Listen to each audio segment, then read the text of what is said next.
شروع اللہ کے پاک نام سے جو بڑا مہربان نہایت رحم والا ہے۔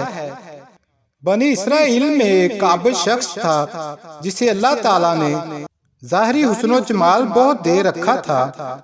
اپنے ہاتھ سے زنبیل بناتا اور فروخت کر کے بسر اوقات کرتا تھا۔ ایک دن وہ بادشاہ کے دروازے سے گزرا۔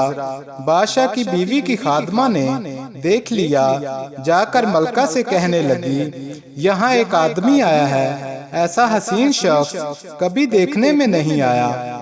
ملکہ نے حکم دیا، اسے میرے پاس لے آؤ۔ اسے لایا گیا تو اسے دیکھتے ہی اس پر فدا ہو گئی۔ کہنے لگی، زنبیلیں پھینک دے، اور باندی سے کہا، تیل اور خوشبو وغیرہ لاؤ، ہم اس سے اپنی حاجت برابری کریں گے۔ اور عابد سے کہنے لگی، اب تجھے زنبیلیں بیچنے کی ضرورت نہیں رہے گی۔ عابد بار بار انکار کرتا رہا۔ کہنے لگی، اگر تو یہ کام نہیں کرنا چاہتا تو اس سے بغیر یہاں سے باہر نہیں جا سکتا، اور دروازے بند کرنے کا حکم دے دیا۔ عابد نے یہ حال دیکھا تو کہنے لگا، کیا تمہارے محل کے اوپر کوئی ضرورت کی جگہ ہے؟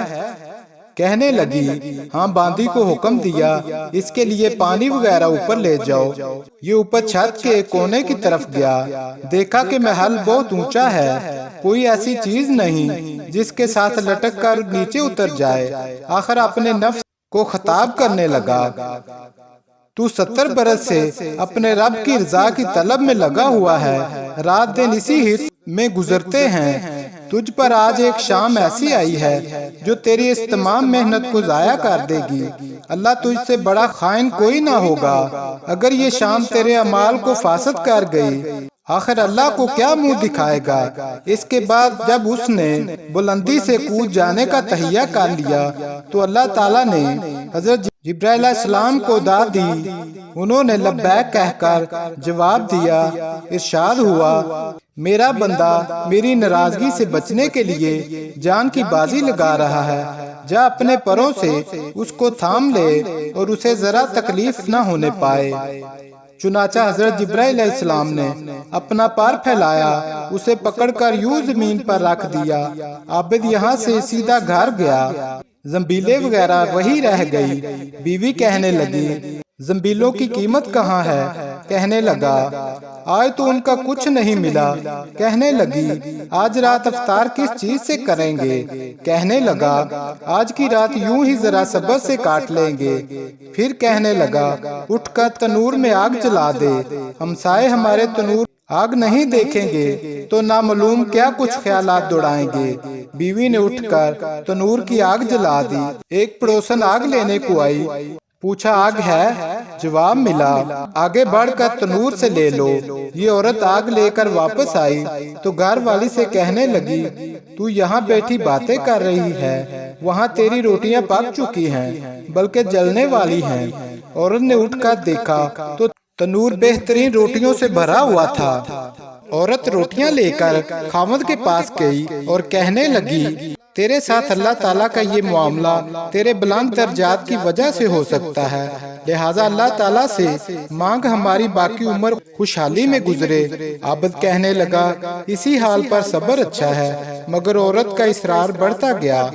آخر عابد آدھی رات کو اٹھ کر نماز پڑھنے اور دعا مانگنے لگا، اللہ میری بیوی کا اصرار اور تقاضا یہ ہے، اس کو باقی عمر میں خوشحالی اور فراخی عطا فرما۔ اتنے میں چھت پھٹ گئی اور یاقوت اور موتیوں سے بھری ہوئی تشتری نیچے آئی جس سے تمام گھر جگمگا اٹھا۔ عابد نے بیوی کا پاؤں دبایا جو قریب ہی سو رہی تھی اور کہا، اٹھ کر بیٹھ اور جو کچھ مانگتی تھی وہ سنبھال لے۔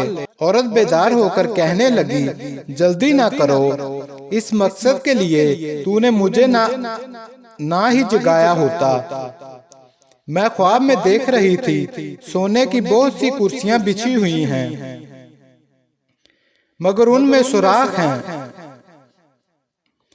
میں نے پوچھا، یہ کرسیاں کس کی ہیں؟ جواب ملا، یہ وہی نقص اور کمی ہے جو دنیا کی جلد بازی کی وجہ سے واقع ہوئے ہیں۔ تو میں نے کہا، میں ایسی کسی چیز کی خواہش نہیں رکھتی جس سے تیری نشستگاہ میں نقص پیدا ہو۔ لہٰذا اپنے رب سے اسے واپس کرنے کی دعا کرو۔ عابد نے دعا مانگی اور تشتری واپس ہو گئی۔ بے شک جو اللہ کے خوف سے اپنے آپ کو نفسانی خواہشات سے بچاتا ہے تو اللہ تعالیٰ یقیناً اس کی مدد فرماتے ہیں۔ اگر یہ ویڈیو آپ کو اچھی لگی ہو تو ویڈیو کو لائک اور اپنے دوستوں کے ساتھ شیئر ضرور کیجیے گا۔ اگلی ویڈیو تک کے لیے اجازت چاہوں گا۔ اللہ حافظ۔